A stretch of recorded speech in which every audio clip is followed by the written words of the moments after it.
Chemical warfare was initiated on the Western Front during the latter years of the World War because the situation had become so stabilized through elaborate trench systems that the belligerents found it impossible to break through these defenses with existing weapons. Chemical clouds of gas or smoke are heavier than air. They roll along the ground, filling woods, valleys, trenches, and dugouts, just the places which offer greatest protection from small arms and artillery fires. This situation brought about the organization in the American Army of the 1st Gas Regiment, whose principal weapon was the 4-inch Stokes mortar, which was used for destroying machine gun nests, projecting smoke during an attack to cover advancing infantry, and for firing gas on hostile positions. Since the war, its range has been increased from about 1,000 yards to 2,400 yards. The regiment was also equipped to fire Livens projectors in large numbers. As many as 200 of these projectors could be installed by a company of chemical troops in one night. They were discharged simultaneously by electrical means, making it possible to take the enemy by surprise.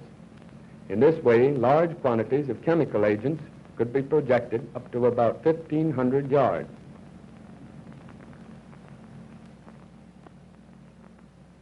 In order to aim at an object, one must be able to see it. Effective fire from rifles or machine guns means aimed fire.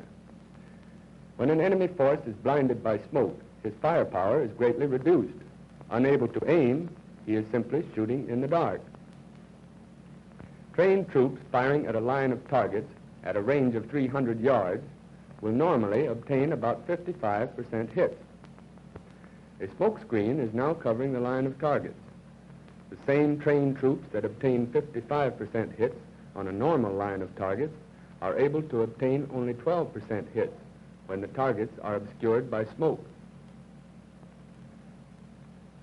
Now, if the smoke is placed on the firing line instead upon the target, the riflemen, being blanketed with smoke, are not only prevented from using aimed fire, but they also become disoriented and are able to obtain only about 4% hits on the line of target. Apply these principles of smoke to combat, assuming an enemy force on the defensive and in a position to fire on our advancing troops. From behind our line of departure, our chemical mortars open fire and cover the hostile position with smoke. The infantry advance is now subject to casualties from only 4% of the shots fired by the enemy. On the other hand, our own infantry, firing at the smoke-covered enemy, are obtaining 12% hits, an effective firepower 3 times that of the hostile defense, and therefore have gained fire superiority.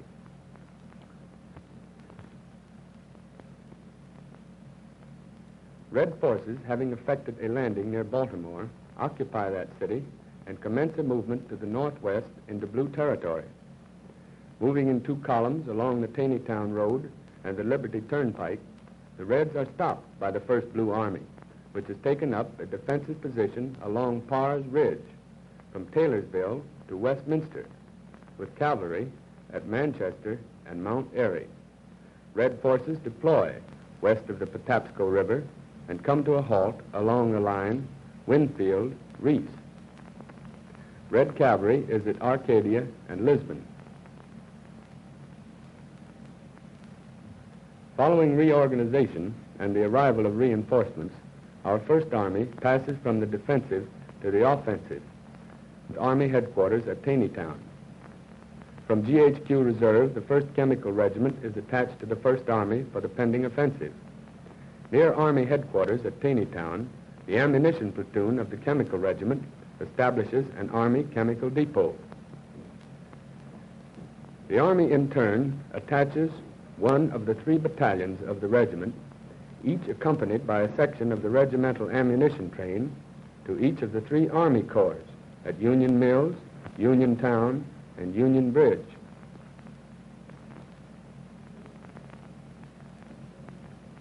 The 1st Battalion has arrived at headquarters of the 1st Corps. Its 4 companies are attached to the 3 divisions to support the attack. Company A, accompanied by a truck from the battalion ammunition section, joins the 1st Division. While the column continues its march, the company commander and his second in command have moved off to the side of the road and are discussing the conduct of the march to the front.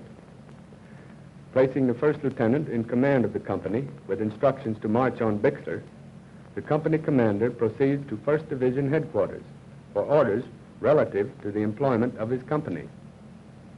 Division headquarters is located at a farmhouse on the outskirts of the town of Bixler. Upon his arrival, the captain reports to G3, the Assistant Chief of Staff for Operations and Training within the division. G3 explains the late developments in the situation and gives instructions for the disposition and employment of Company A, amplifying his orders by pointing out geographical locations on the map. Having made notes of such parts of the division order as applied to his organization, including arrangements for supply, evacuation, and communication, the company commander returns to his organization, where he picks up the first lieutenant, who was left in command, and proceeds to guide the column to the detrucking point. As the column arrives at the road fork, it is halted. The captain is informed that truck trains are not permitted to advance beyond this point. The company commander gives orders for his company to detruck. Squad leaders take charge of the unloading of mortar carts and ammunition carts. They begin to form their squads in column along the side of the road, ready to move forward, dismounted, to their assembly areas. Meanwhile, the company commander assembles his officers with their reconnaissance corporals near the head of the column and issues the following orders.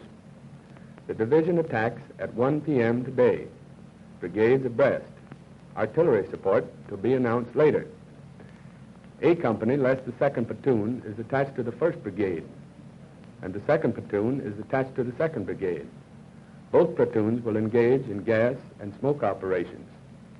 In the event that gas is employed, adjacent units will be notified as to the type of gas and the periods of firing.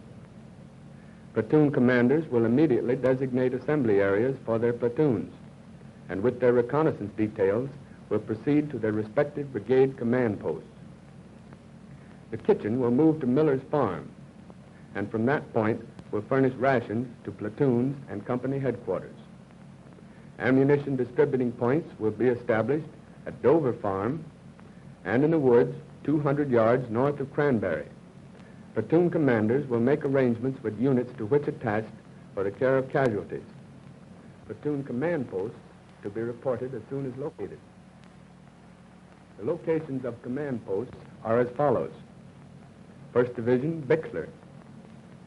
1st Brigade, Windsor.